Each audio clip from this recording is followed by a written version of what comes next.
ትዳር በሚዲያ የለም ለምትሉ ቆይ ለእናንተ እመለሳለሁ። ሙሽሪትና ሙሽራው እንኳን ደስ ያላችሁ።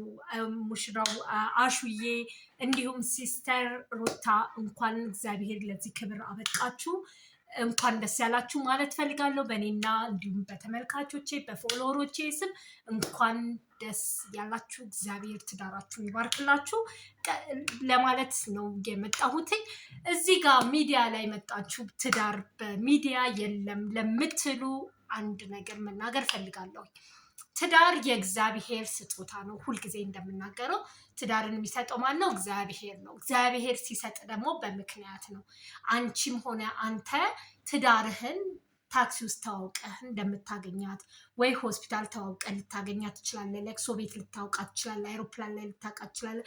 ሱፐር ማርኬትም ልታውቃት ትችላለህ። የሆነ ድግስ ቦታ ተጠርታችሁ ተዋውቃችሁ ይሆናል። ወይ ፊልም ቤት ገብታችሁ ተዋውቃችሁ፣ ካፌ ቤት ምናምን ወዘተ ማለት ነው። ልክ እንደዛ ተገናኝታችሁ በእንደዚህ አይነት መንገድ እንደምትገናኙት ለምሳሌ ያክል አይሮፕላን ላይ ብታገኛት አይሮፕላኑ አይደለም ያገናኛችሁ። አይሮፕላኑ ምንድን ነው? ምክንያት ነው። ለሁለታችሁ መገናኘት ምክንያት ነው። ስለዚህ እግዚአብሔር ያንን አይሮፕላን ምክንያት አድርጎ እናንተን እንድትተዋወቁ አደረጋችሁ ነው የሚባለው። ልክ እንደዛው ደግሞ እግዚአብሔር አሁን ዘመኑን ዋጁት ይላል መጽሐፍ ቅዱስ። ልክ እንደዛው ደግሞ ይህን ሶሻል ሚዲያ ተጠቅሞ እግዚአብሔር በእኔ በደካማዋ አልፎ እንደዚህ አይነት ሰዎችን ወደ ትዳር ህይወት እያመጣ በስነ ስርዓት ተጋብተው ህይወት እንዲመሰርቱ በፊቱ ጋብቻውን እንዲያደርጉ እያደረገ ነው ያለው። ይሄ ማን ነው የሰራው? እግዚአብሔር ነው፣ እኔ አይደለሁም። ትዳር የሚያገናኘው እግዚአብሔር ነው። እኔ ምንድን ነኝ? ምክንያት ነኝ። እኔ ይህንን ኮንተንት ይዤ ስመጣ ምክንያት ለመሆን እንጂ እኔ ትዳር ለመስጠት አይደለም።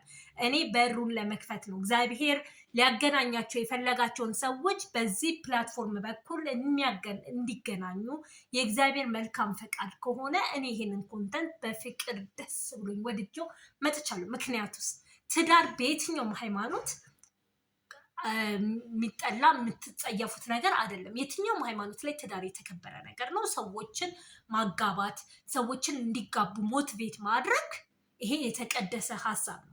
መጥፎ የሚሆነው ሰዎችን ወዳልተገባ የዝሙት ወይም የሆነ ነገር ውስጥ ማገናኝ ቢሆን ይሄ አጸያፊ ከባህላችንም ከሃይማኖታችንም የወጣ ነገር ነው። እኔ ግን እያልኩኝ ያለሁት ሰዎችን ኑ እግዚአብሔር በሚወደው በሚፈቅደው በህጋዊ መንገድ እግዚአብሔር በወደደው መልክ ትዳር መስርታችሁ አንድ ለአንድ ሆናችሁ ተጋብታችሁ ነገ ተተኪ ትውልድ ጥሩ ትውልድ እናፍራ ለሀገራችንም ብዬ ነው ይሄን ኮንተንት የጀመርኩት ማለት ነው። እግዚአብሔር ደግሞ መልካም ፈቃዱ ሆኖ እኔ በጀመርኩት በምሰራው ኮንተንት ውስጥ እግዚአብሔር ድንቅ ስራውን እየሰራልኝ ይገኛል። ዛሬ ሙሽራው አሹዬ እንዲሁም ሲስተር ሩታ የሰርግ ፎቶቸውን ፕሮግራማቸውን ልከውልኛል። እኔም በጣም ደስ ብሎኛል። ሁለቱም እኔ ቤት ተገናኝተው እግዚአብሔር በእኔ ቤት ማለትም እኔ ላይቭ ላይ መጣው ሁለቱም ተገናኝተው ዛሬ ለዚህ ክብር፣ ለዚህ ማዕረግ፣ ለዚህ ደስታ ስላበቃቸው በጣም በጣም በጣም ደስ ብሎኛል። እግዚአብሔር ይመስገን። ይህ ያደረገ ማነው? እግዚአብሔር። እኔ አንዳንድ ሰዎች ትዳር ከእግዚአብሔር ነው የሚሰጠው። ኦፍኮርስ ትዳር ከእግዚአብሔር ነው፣ ከማንም ሊሆን አይችልም። ግን እግዚአብሔር ከሰማይ ዱብ አያደርግላችሁም። ምክንያት ነው የሚፈጥረው፣ በምክንያት ነው የሚያገናኘው ሰውን። እግዚአብሔር ወዶ ፈቅዶ በዚህ ፕላትፎርም በእኔ ላይቭ ስትሪም ላይ መጥተው የሆኑ ሰዎች ተዋውቀው ተጋብተው ነገ ፍሬ ቢያፈሩ አብረው ቢኖሩ ምንድነው ችግሩ? እግዚአብሔር ድንቅ ሰራ በሉ። እግዚአብሔር ለማመስገን አፋችሁን ክፈቱ። ሰውን ለመተቸት አትሂዱ ፕሊዝ። በእግዚአብሔር ስም ነው የምለምናችሁ። እሺ እኔ ተወዳጆች እና እኔ ትዳር እኔ ሰጪ ነኝ አላልኩኝም። ትዳር አገናኛለሁ ነው ያልኩትኝ። የሚፈላለጉ ሰዎች ማች የሚያደርጉትን ሰዎች አገናኛቸዋለሁ። ሁለቱ ተነጋግረው ተጠናንተው ወደ ትዳር ህይወት ይገባሉ። እግዚአብሔር ፈቅዶ ደግሞ ለእንደዚህ አይነት ማድረግ ሲያደርጋቸው ቤትዬ እግዚአብሔር ይመስገን በአንቺ ላይቭ ስትሪም ውስጥ መጠን እግዚአብሔር ይሄው ለዚህ ማዕረግ አበቃን፣ ደስ ብሎናል፣ እህታችን እግዚአብሔር ድንቅ ስራ ሰርቷል ብለው እግዚአብሔርን አመስግነው ለኔ ደስታቸውን ፎቶ ሲልኩልኝ እናንተን ደግሞ መጥቼ ይሄው እግዚአብሔር የሰራው ድንቅ ስራ ብዬ ለእናንተ ይዤላችሁ መጣለሁ ማለት ነው። እና እባካችሁን እኔ ቤት ውስጥ ተገናኝታችሁ የምትጋቡ ሰዎች ምን ብትሉ ሰዎች ማለት ነው እንደ ሰርጋችሁን እንኳን ባትጠሩን ፎቶአችሁን ላኩልን፣ ቪዲዮአችሁን ላክልን። ልክ እንደዚህ እያደረግን ሰዎችን ሞቲቬት እናደርጋለን። ጥርጣሬ ያላቸውና አንዳንድ ሰዎች የሚጠራጠሩ እንዴት በሶሻል ሚዲያ ትዳር ይገኛል እንዴት ምናምን ለሚሉ ሰዎች ትልቅ ኤቪደንስ ይሆናል። ሰዎችን እንደዛ ብለው ደግሞ በመጥፎ ሁሉም ቀን አይደለም በመጥፎ አስተሳሰብ ነገሮችን የኛን ዓላማ የኔን ዓላማ ለማበላሸት የሚፈልጉ ሰዎች ሀሳባቸው እንዳይሳካ ማድረግ እንችላለን። ምክንያቱም ትዳር ሲባል የማይፈልጉ ሰዎች አሉ።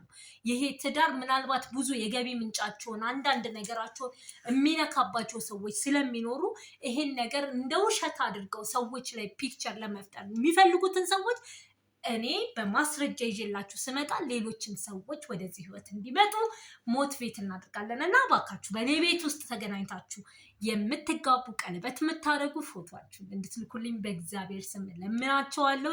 ሁላችሁም እኔ ቤት የተዋወቃችሁ አሁን ለጋብቻ በፕሮግራም ላይ ያላችሁ በመነጋገር ላይ ያላችሁ እግዚአብሔር እንዲረዳችሁ እናንተም ልክ እንደዚህ ለፍሬን ለቁም ነገር በቅታችሁ የኔም ድካሜን ፍሬን የማይበት እንዲሆን ጸሎቴ ነው።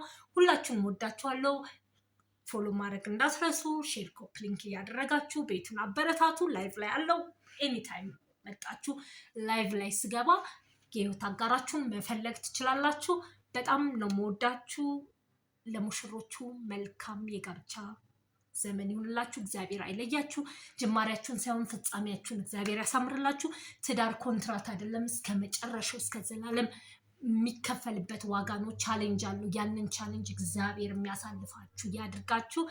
ፈጣሪ ይባርካችሁ። ወዳችኋለሁ። ሩትዬ አሹዬ በጣም ነው መወዳችሁ፣ በጣም ነው መወዳችሁ። እግዚአብሔር እውነት ከልቤ ነው። ደግሞ ሌላ ያልነገርኳችሁ ዮኒ ማኛ ጋር ፕሮግራም ይኖረናል። በዮኒ ማኛ ቤት ሙሽሮቹን ይዤ እኔም ያው ከተጋበዝኩ አይ ቲንክ ይጋብዘኛል መሰለኝ፣ እርግጠኛ ስላልሆንኩ ነው። እኔም አብሬ ያለው ይመስለኛል። በዛ ፕሮግራም ላይ ተገኝተን ሶስታችን ዮኒ የሚጠይቀንን ጥያቄ ኢንተርቪው የሚያደርገን ይኖራል። ያንን እንመልሳለን። በዮኒ ጋር ተነጋግረን ፕሮግራም ይዘን ወደ እናንተ በዮኒ ማኛ ቤት የምንመጣ ይሆናል። ዮኒዬ በጣም አመሰግንሃለሁ። የኔ መልካም፣ የኔ ደግ፣ የኔ ቅን እግዚአብሔር ያክብርህ፣ ልጆችህን ይባርክልኝ። ዮኒዬ በእውነት አንተ መልካም ሰው ነህ፣ አንተ ቅን ሰው ነህ፣ አንተ ጥሩ ሰው ነህ። ማለት ለሰዎች ማለት ብቻቸውን ቆመዋል ብለው ለምታስባቸው ሰዎች በሙሉ የምትቆም መልካም ኢትዮጵያዊ ወንድም ነህ። እንዳንተ አይነት ወንድም ስላለኝ እግዚአብሔርን አመሰግነዋለሁ። ልጆችህን እግዚአብሔር ይባርክልህ፣ ትዳርህን ይባርክልህ። በጣም ነው የምወድህ። በእኔም በፎሎወሮቼም ስም ይኸው ተነስቼ ከመቀመጫ አመስግኛለሁ። ዮኒዬ ክበርልኝ፣ እግዚአብሔር ስጥልኝ። ሁላችሁም ወዳችኋለሁ። ቴንኪው